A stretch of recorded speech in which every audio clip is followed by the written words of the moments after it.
किसी भी पौधे को बीज से उगाना कितना एक्साइटिंग लगता है ना। ये देख के बहुत अच्छा लगता है कि हमने कोई बीज डाला और वो पौधा बन के तैयार हुआ है, उसमें फूल आ रहे हैं और फल आ रहे हैं, राइट। लेकिन उसके पीछे कितना ढेर सारा पेशेंस और खास केयर भी होती है, उसको हम डिनाई बिल्कुल नहीं कर सकते। लेकिन कभी कभी सीड स्टार्टिंग प्रोसेस में हमें फेलियर्स भी देखने को मिलते हैं, मतलब हमें डिजायर्ड रिजल्ट नहीं मिलता है। तो बीज डालने से लेके छोटी छोटी सीडलिंग्स तैयार होने तक के बीच में हम कुछ तो गलतियां ऐसी करते हैं जिससे हमारे कुछ सीड्स जर्मिनेट नहीं होते हैं, कुछ छोटी छोटी सीडलिंग्स भी सूख जाती हैं। तो हम ऐसी क्या गलतियां करते हैं, यही डिस्कस करने वाले हैं हम आज के वीडियो में। तो मैं कुछ डूज एंड डोंट्स डिस्कस करूंगी कि क्या हमें करना है, क्या नहीं करना है, और इन मिस्टेक्स को हम कैसे अवॉइड कर सकते हैं। So let's get started. तो फर्स्ट और बहुत इंपॉर्टेंट मिस्टेक जो हम सभी करते हैं वो है करेक्ट ग्रोइंग मीडियम चूज ना करना, मतलब वो सॉइल मिक्स जिसमें हम बीज उगाएंगे। प्रॉपर ग्रोइंग मीडियम बहुत इंपॉर्टेंट रोल प्ले करता है सीड जर्मिनेशन में। इसीलिए इस मिक्स का सॉफ्ट और एयरी होना बहुत ज़रूरी है, साथ ही साथ देर तक मॉइस्चर होल्ड करने में भी केपेबल होना चाहिए। इसलिए कोकोपीट बेस्ट ऑप्शन है सीड सोइंग मीडियम के लिए।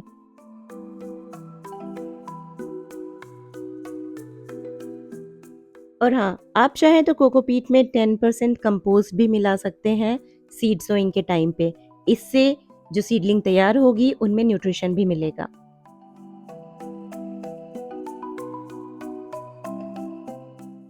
वहीं कुछ लोग सिर्फ गार्डन की जो बेयर सॉइल होती है उसी में बीज डाल देते हैं, जो कि पानी डालते डालते बिल्कुल सख्त हो जाती है और सीड्स जर्मिनेट नहीं हो पाते हैं, वो बाहर निकल के नहीं आ पाते हैं।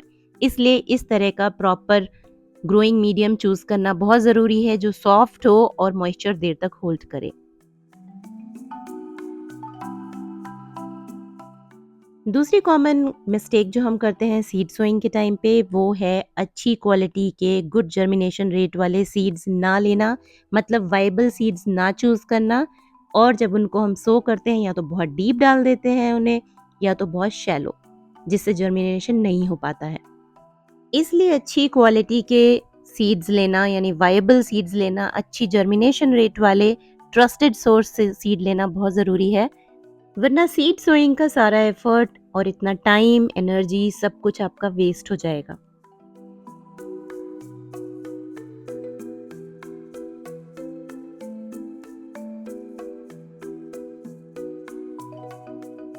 अच्छी क्वालिटी के सीड लेने के साथ साथ उनको सही तरीके से सो करना भी उतना ही ज़रूरी है। सीड सोइंग के टाइम पे आपको ये ध्यान रखना है कि ना तो उसे बहुत डीप डालें और ना ही बिल्कुल शैलो। दोनों ही सिचुएशंस में सीड जर्मिनेशन के चांसेस बहुत कम या फिर निल हो जाते हैं। सीड्स को सॉइल मिक्स में मॉइस्चर के साथ साथ सनलाइट की भी ज़रूरत होती है जर्मिनेशन के लिए। इसलिए सीड को बहुत गहराई में डालने से उसका जर्मिनेशन रेट काफ़ी कम हो जाता है। साथ ही साथ अगर आप उसको बहुत शैलो डाल देंगे या फिर सीड डालने के बाद आपने उसको ग्रोइंग मीडियम से कवर नहीं किया, तो भी चांसेस बहुत कम हो जाते हैं, क्योंकि अनकवर्ड सीड में मॉइस्चर देर तक होल्ड नहीं रहता है, जिससे जर्मिनेशन नहीं हो पाता है।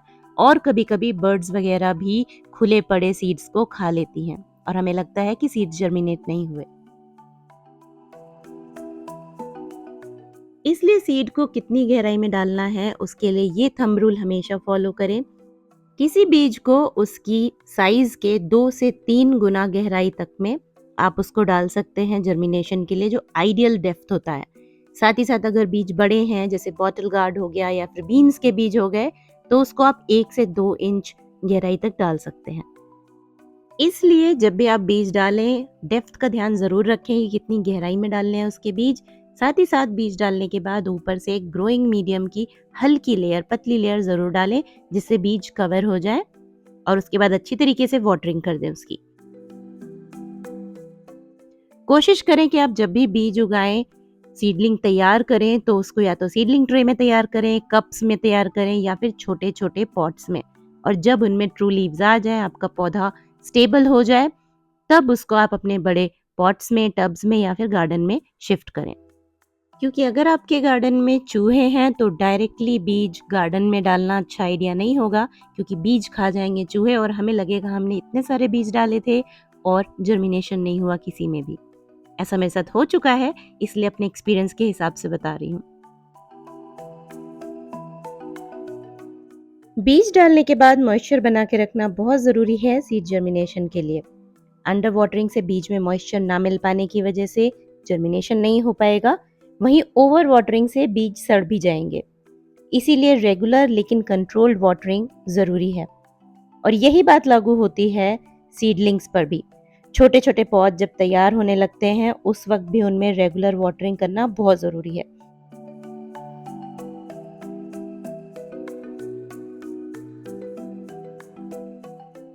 वरना इर्रेगुलर वाटरिंग से कुछ इस तरीके से ये छोटी छोटी सीडलिंग्स सूखने लगती हैं और आपकी सारी मेहनत वेस्ट हो जाती है। इसलिए ध्यान रखें कि बराबर इनमें मॉइस्चर बना रहे, जिससे ये पौधे इस तरीके से ड्राई ना होने पाए।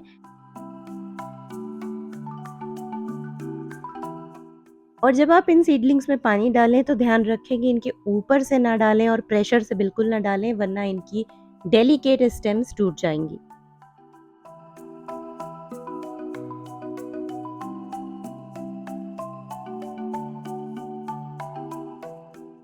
बीज डालने के बाद सीड जर्मिनेशन के लिए जितनी ज़रूरत मॉइस्चर की होती है मीडियम में, उतनी ही ज़रूरत बीज को है सनलाइट की। अगर उसे प्रॉपर सनलाइट नहीं मिलेगी तो जर्मिनेशन रेट काफ़ी हद तक कम हो जाता है।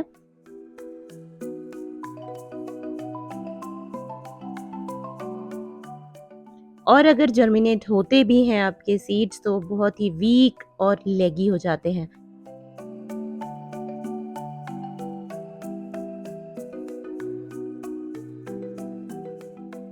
Fifth common seed starting mistake जो हम सभी जाने अनजाने ज़रूर करते हैं वो है अनसीजनल प्लांटिंग, फिर चाहे वो वेजिटेबल्स की हो या फिर फ्लावरिंग सीड्स की। किस पौधे को किस सीजन में बीज से उगाना शुरू करना है ये जानना बहुत ज़रूरी है। आप सर्दियों के फूलों के बीज गर्मियों में या मॉनसून में लगाएंगे तो वो अच्छी तरीके से ग्रो नहीं होंगे। इसी तरीके से गर्मियों में उगने वाले फूल या वेजिटेबल्स विंटर्स में लगाएंगे तो आपको रिजल्ट नहीं मिलेगा।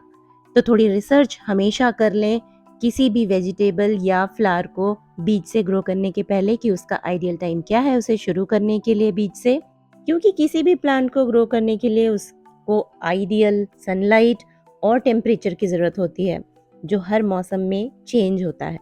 इसीलिए सीजनल प्लांटिंग बहुत ज़रूरी है अच्छे रिजल्ट्स के लिए। तो हमेशा पौधों को बीज से उगाने के पहले उनके सीज़न का पता ज़रूर कर लें, कब उसकी शुरुआत करनी है और अकॉर्डिंगली आप सीड सो करें।